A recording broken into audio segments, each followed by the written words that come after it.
மாய பசுவதை படலம் 29. கொடிய மனசு கொண்ட சமணர்களால் ஏவி விடப்பட்ட பாம்பு அரக்கனை அனந்தகுண பாண்டியன் அழித்தார். அதனால அதை பின்தொடர்ந்து வந்த சமணர்கள் பார்த்துட்டே இருந்துட்டு, இனிமே எதை அனுப்புனா அரசரையும் அந்த மதுராபுரியையும் அழிக்குமோ அதைத்தான் அனுப்பணும்.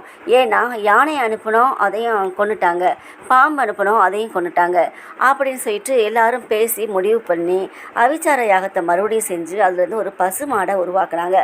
ஏன்னா சைவ மதத்தை சேர்ந்தவங்க யாருமே பசுவை கொல்ல மாட்டாங்க, அதை புனிதமாக கடவுளுக்கு சமமாக மதிப்பாங்க, அதனால் கொல்ல மாட்டாங்க அப்படின்னு சொல்லிட்டு பசுவை உருவாக்கி அதை போய் மதுரையில் முக்கியமான இடங்களை, அதாவது மாளிகை, அங்காடி, இது போன்ற முக்கியமான இடங்களெல்லாம் முட்டி அழிச்சிட்டு வா, அரசரையும் கொன்று விட்டு வா அப்படின்னு சொல்லி அனுப்புகிறாங்க.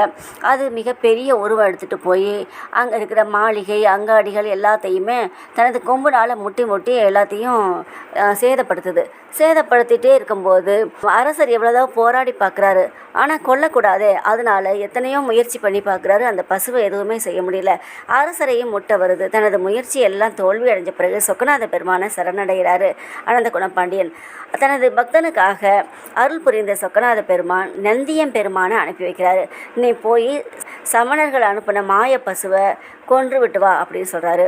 சொக்கநாத பெருமானை வணங்கிட்டு நந்தி பெரிய காளை வடிவம் எடுத்து அந்த மாய பசுவோட சண்டை போடுது. அது கொம்புனால் இதை குத்த, இது கொம்புனால் அதனுடைய வயிற்றை கிழிச்ச உடனே அது பெரிய சத்தத்தோட அங்கேயே இறந்து போயிடுது. அது இறந்த இடம்தான் பசுமலை அப்படின்னு சொல்கிறோம். அது மதுரைக்கு பக்கத்தில் இருக்குது. மாய பசு இறந்தது பிறகு மக்களும் அனந்தகுண பாண்டியனும் ரொம்ப சந்தோஷமாக இருந்தாங்க. மாய பசுவை கொன்ன பிறகு நந்தியம் பெருமான் தனது பூத உடலை அந்த இடத்துலையே விட்டுட்டு சூட்சும உடலோட கைலாயத்துக்கு போயிட்டாங்க.